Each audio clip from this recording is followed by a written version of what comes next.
So, good evening, everyone. Welcome to in our Ayurveda relative channel. Okay, so आज हम चालू करेंगे हमारा क्रियाशील का पार्ट 2 पेपर 2 के टॉपिक्स। ओके, तो सबसे पहले मैं आप सभी को दीपावली की शुभकामनाएं देता हूँ आयुर्वेदा प्रेरिटी की तरफ से। ठीक है, आप सभी को दीपावली की हार्दिक शुभकामनाएं। ओके, सो आज हम चालू करेंगे क्रियाशील पेपर 2 का फर्स्ट टॉपिक, इट इज धातु। धातु परिचय। ओके, पहला कौन सा टॉपिक रहेगा? धातु परिचय। ओके, तो देखो धातु परिचय मैं इसको इस चैप्टर को मैं 2 लेक्चर में कंप्लीट करूंगा। ठीक है, लेक्चर नंबर 1 और लेक्चर नंबर 2। ठीक है, तो आज का हमारा जो लेक्चर है वो लेक्चर नंबर 1 है। ठीक है, लेट इज धातु परिचय लेक्चर नंबर 1। ओके, जिसमें हम पॉइंट्स कवर करेंगे, लेट इज निरुक्ति, व्याख्या, संख्या, स्थान, स्वरूप, धातु पोषण। ओके, निरुक्ति, व्याख्या, संख्या, स्थान, स्वरूप, धातु पोषण, ये 6 पॉइंट हम लेक्चर नंबर 1 में कमेंट करेंगे। तो आज लेक्चर में हम ये कवर करेंगे ये 6 पॉइंट्स। ठीक है, सो फर्स्ट हम देखते हैं निरुक्ति। धातु की निरुक्ति कहाँ से हुई? ठीक है, तो धातु की निरुक्ति क्या है, जो लोग बोलते हैं व्युत्पत्ति निरुक्ति, ये हुई कहाँ से, तो हम देखते हैं। ठीक है, सो देखो धातु की निरुक्ति कहाँ से हुई है? धातु की निरुक्ति हुई है धारणा धातु से। ये श्लोक आपको याद करना है। ठीक है, और यहाँ से इस चैप्टर से एक एमसीक्यू फिक्स होता है और 2 एमसीक्यू फिक्स होते हैं। मतलब 7 मार्क आपके इस चैप्टर से फिक्स एंड फिक्स है आपके यूनिवर्सिटी एग्जाम। ओके, तो देखो निरुक्ति, निरुक्ति की अगर मैं बात करूँ तो धारणा धातु, धारणा धातु मतलब शरीर को जो धारण करता है, शरीर को जो धारण करता है वो क्या है? धातु। ठीक है, ऐसा इस श्लोक में बताया गया है। मतलब शरीर का जो धारण करते हैं उसे धातु कहते हैं। ठीक है, फिर हम बात करते हैं नेक्स्ट व्याख्या। तो हम बात करेंगे व्याख्या की। ठीक है, तो देखो व्याख्या, हाँ, धार्यति शरीर संवर्धन इति धातु, मतलब शरीर का धारण तथा शरीर के संवर्धन के लिए कारणभूत भाव पदार्थ को धातु कहते हैं। अब शरीर का जो धारण करेंगे, ठीक है, शरीर को कोई ना कोई धातु धारण कर रहा है, कोई ना कोई धातु उसका संवर्धन कर रहा है। संवर्धन मीन्स पोषण। ओके, तो उसके लिए जो घटक लग रहे हैं, पदार्थ लग रहे हैं, उसे हम क्या बोलेंगे? धातु बोलेंगे। वही पदार्थ कौन से होते हैं? वही पदार्थ धातु होते हैं। ठीक है, सो शरीर का धारण तथा शरीर के संवर्धन के लिए कारणीभूत भाव पदार्थ को धातु कहते हैं। ठीक है, फिर तीसरा पॉइंट है हमारा संख्या। अब संख्या का आपको ये श्लोक रट्टा मार देने का है, जैसे का वैसा रेफरेंस के साथ, रेफरेंस नंबर के साथ। ओके, रसासुरुक, रसासुरुक मांस मेदु अस्थि मज्जा शुक्राणी धातव, जिसमें रस रक्त मांस मेद अस्थि मज्जा शुक्र, ये 7 प्रकार के 7 धातु होते हैं। और हमें ये हर एक धातु के बारे में डिटेल में पढ़ने का है आगे चढ़ के। ठीक है, क्रियाशील पार्ट 2 में। ओके, ठीक है, अभी तक हमने क्या कवर किया? निरुक्ति, व्याख्या और संख्या। ठीक है, अब हम देखते हैं नेक्स्ट चौथा पॉइंट स्थान, फिर स्वरूप। ठीक है, चौथा और पांचवा पॉइंट स्थान और स्वरूप, बाद में देखेंगे धातु पोषण। ठीक है, धातु पोषण में यहाँ पर लिख के नहीं दिखाऊंगा, डायरेक्ट आपको स्क्रीन में दिखाऊंगा, बाकी आपको स्थान और स्वरूप में आपको लिख के दूंगा। ठीक है, और मैं धातु पोषण जो स्क्रीन में दिखाऊंगा आपको उतना ही लिखने का। ठीक है, उससे ज्यादा दिमाग लगाना मत। ठीक है, चलिए नेक्स्ट पॉइंट है हमारा, इट इज स्थान। आज थोड़ी मेरी तबियत लूज है। ठीक है, खराब नहीं है, बट थोड़ा मुझे अंदर से अच्छा लग रहा नहीं है आज, इसलिए मैं मेरी आवाज भी कम है। बाकी मैं एडिटिंग के वक्त आवाज को बढ़ा दूंगा। ठीक है, शायद से मेरे एक्सप्रेशन भी आज नहीं दिख रहे होंगे बड़े, तो उसके लिए मैं सॉरी बोलता हूँ, क्योंकि मुझे आज अंदर से अच्छा लग रहा नहीं है इसमें। ठीक है, ओके ना?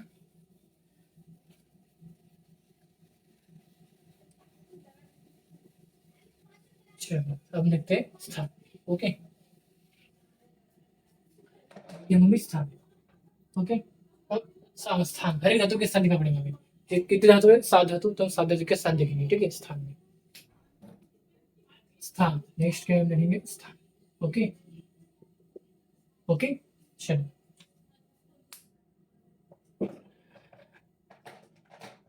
पढ़ा जाते हैं। पढ़े देखेंगे हम रस रक्त और शुक्र धातु का स्थान। रस, रक्त, और शुक्र धातु का, मतलब इनका स्थान, इनके स्थान, इन तीन धातु के स्थान एक ही है। ठीक है, फिर हम देखेंगे मांस और मेद धातु का स्थान। ठीक है, मांस और मेद धातु का स्थान। ठीक है, इन दोनों धातु के स्थान भी एक ही है। ठीक है, फिर हम देखेंगे अस्थि धातु का स्थान, अस्थि धातु का। ओके, हम देखेंगे मज्जा धातु का। ठीक है, हो गए हमारे सात धातु के नाम और उनके स्थान दिखे। ठीक है, रस, रक्त, शुक्र, इन धातु का स्थान है संपूर्ण शरीर। ठीक है, संपूर्ण शरीर। ओके, बस आपको इतना ही लिखने का है, ज्यादा अपना दिमाग लगाओ मत। ठीक है, और मांस और मेद धातु का स्थान है त्वचा और अस्थियों के ऊपर, त्वचा और अस्थियों के ऊपर। ठीक है, ओके, फिर अस्थियों का स्थान है मांस तथा मेद धातु के नीचे, मांस तथा मेद धातु के नीचे। ओके, फिर मज्जा का स्थान है अस्थिभाग, सुशीर अस्थिभाग। ठीक है, सुशीर अस्थिभाग। आपको बस इनके स्थान के नाम याद रखने। ओके, ओके ना, ठीक है, आपने बस स्थान के नाम याद रखने के। हम देखते हैं इसका स्वरूप। ठीक है,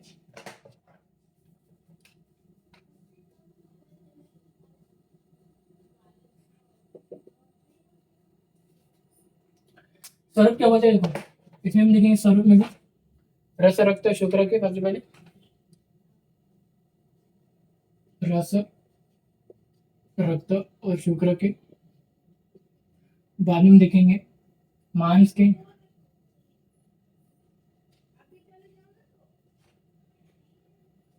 मज्जा के, नहीं, मज्जा और मेद के और अस्थि के। ठीक है, ओके, तो चलो स्वरूप देखते हैं। ठीक है, हरी धातु के रस धातु, रक्त धातु और शुक्र धातु का स्वरूप क्या है? द्रव एवं अस्थिर, द्रव एवं अस्थिर। ठीक है, मांस धातु का क्या है? घन, स्थिर, मृदु।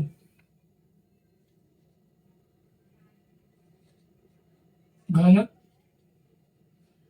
स्थिर एवं मृदु। मज्जा और मेद धातु का क्या है? घन, स्थिर एवं स्निग्ध। घन, स्थिर एवं स्निग्ध। ठीक है, और रस धातु का क्या है? घन, स्थिर, घन, स्थिर, कठिन। घन, स्थिर, कठिन। ठीक है, ये आप सभी को पता है, द्रव मतलब क्या है, घन मतलब क्या है, स्थिर था मतलब क्या, मृदु क्या है, स्निग्ध क्या है। ठीक है, ये आप सभी को पता है, इसको इसमें की जरूरत नहीं है मुझे। ठीक है, समझे का देखा, स्थान देखा, स्वरूप देखा। अब देखेंगे क्या, देखेंगे धातु पोषण। ठीक है, धातु पोषण नेक्स्ट पॉइंट, लास्ट पॉइंट आज लेक्चर का, धातु पोषण। ठीक है,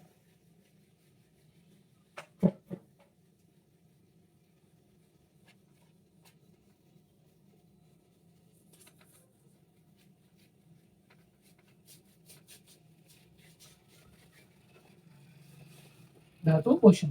ठीक है,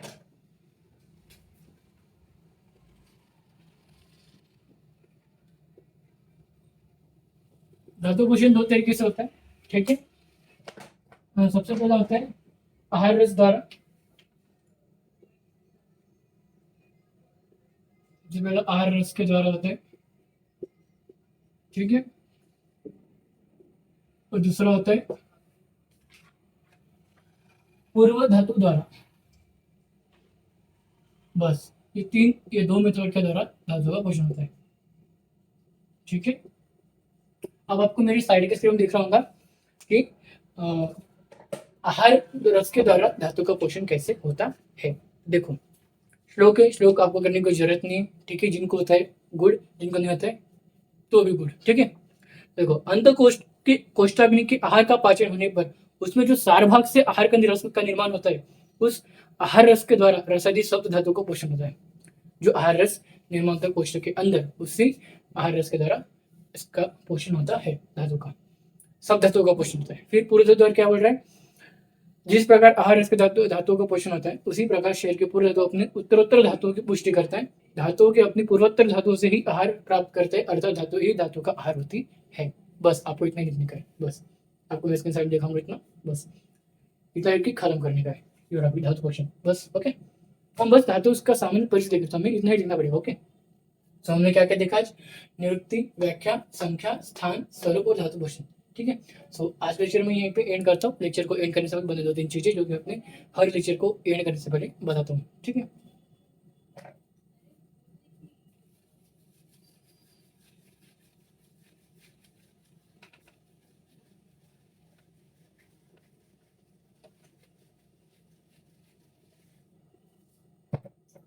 आप सभी को पता है कि हमारा यूट्यूब चैनल शुरू है।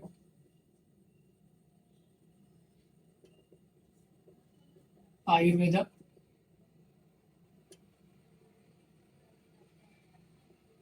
रेडी करके, जैसा हमारा शुरू है इंस्टा का ऑफिशियल पेज, वो भी आयुर्वेदा रेडी करके, जैसा हमारा शुरू है व्हाट्सएप का ऑफिशियल ग्रुप,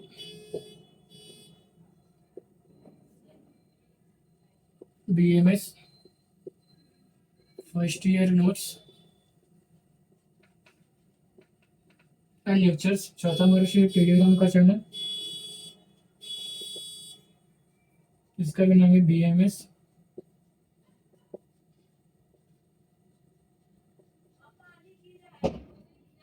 लेक्चर्स। तो यूट्यूब चैनल में लेक्चर डालता हूँ, आपको क्या करने का है, लाइक करने का है, सब्सक्राइब करने का, फ्रेंड्स को शेयर करने का है। ठीक है, इंस्टा में लेक्चर्स के अपडेट्स आते हैं, व्हाट्सएप और टेलीग्राम में daily video link of lectures और नोट्स आते रहते हैं। इंस्टा और टेलीग्राम, ये तीनों ग्रुप के लिंक आपको इस वीडियो के डिस्क्रिप्शन बॉक्स में मिल जाएंगे। Okay, so thank you.